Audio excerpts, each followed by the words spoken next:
এক লোক বই লিখছে একটা 250 পৃষ্ঠা 300 পৃষ্ঠার বই। সেই বইয়ের নাম হচ্ছে যে বইটার নাম হচ্ছে যে মানবজাতি নারীদের মন সম্পর্কে যা জানে। হ্যাঁ, the knowledge of human civilisation about women psychology. 250 পৃষ্ঠার বই, পুরো পৃষ্ঠাটাই ফাঁকা। এবং এটা হচ্ছে বেস্ট সেলার। এই বইটা হচ্ছে বেস্ট সেলার বই, 10 মিলিয়ন কপি বিক্রি হয়েছে। হরমোনের কারণে আমাদের ব্রেন ডেভেলপমেন্টটা এতটাই ডিফারেন্ট হয় যে একজন ছেলে এবং একজন মেয়ে পৃথিবীটা দেখে ডিফারেন্টভাবে। আমরা পুরুষরা পৃথিবীটাকে একটু ব্লুইশ দেখি, সায়ান মোর, হ্যাঁ একটু ব্লুইশ, আর মেয়েরা দেখে একটু লালচে দেখে।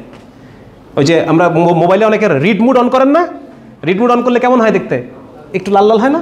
হ্যাঁ, মেয়েরা একটু দুনিয়াটা ওইভাবে দেখে। মানে এতটাই ডিফারেন্ট হয় আমাদের চিন্তাভাবনা, আমাদের থিঙ্কিং, রুচি, পছন্দ, আবেগ, অনুভূতি, স্বপ্ন সব কিছু ডিফারেন্ট হয়ে যায়, চিন্তাধারা সব ডিফারেন্ট হয়ে যায়। এবং এইটা মডার্ন সায়েন্স আমরা অনেক কিছুই বুঝতে পারি যে আসলে মানে কীভাবে। ওই যে মাঝখানে আবার একটা ওই জিনিস বেরোচ্ছে, এক লোক বই লিখছে একটা 250 পৃষ্ঠা 300 পৃষ্ঠার বই। সেই বইয়ের নাম হচ্ছে যে বইটার নাম হচ্ছে যে মানবজাতি নারীদের মন সম্পর্কে যা জানে। হ্যাঁ, the knowledge of human civilisation about women psychology. 250 পৃষ্ঠার বই, পুরো পৃষ্ঠাটাই ফাঁকা। এবং এটা হচ্ছে বেস্ট সেলার। এই বইটা হচ্ছে বেস্ট সেলার বই, 10 মিলিয়ন কপি বিক্রি হয়েছে।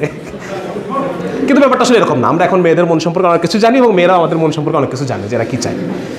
ঠিক আছে, তো এই বিষয়গুলো সম্পর্কে আমাদের বিস্তারিত ধারণা বিয়ের আগে থাকা দরকার। হ্যাঁ, বিয়ের আগে যদি কিছু ধারণা থাকে তাহলে বিয়ের পরে ঠেকে শিখতে হবে না।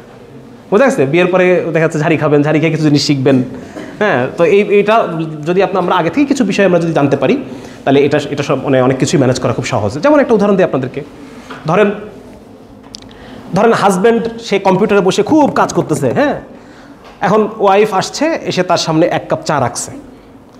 চা রাখার পরে হাজব্যান্ড কী করলো? হাজব্যান্ড ওয়াইফের দিকে, হ্যাঁ চা, থ্যাংক ইউ, ঠিক আছে করে সে আবার কাজ করতেছে।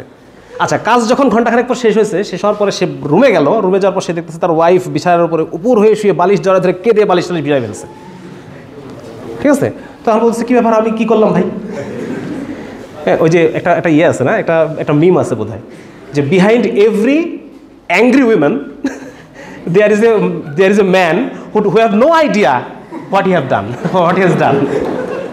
তো ঠিক ওই রকমই আর কি অবস্থাটা, যে সে লোকটা তখন চিন্তা করতেছে যে কী ব্যাপার, আমি কী করলাম, তুমি এভাবে কাঁদতেছো?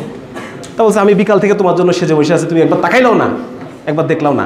কিন্তু এটা জানা দরকার ছিল যে পুরুষরা এরকমই, বেটা মানুষ বাদ দেন।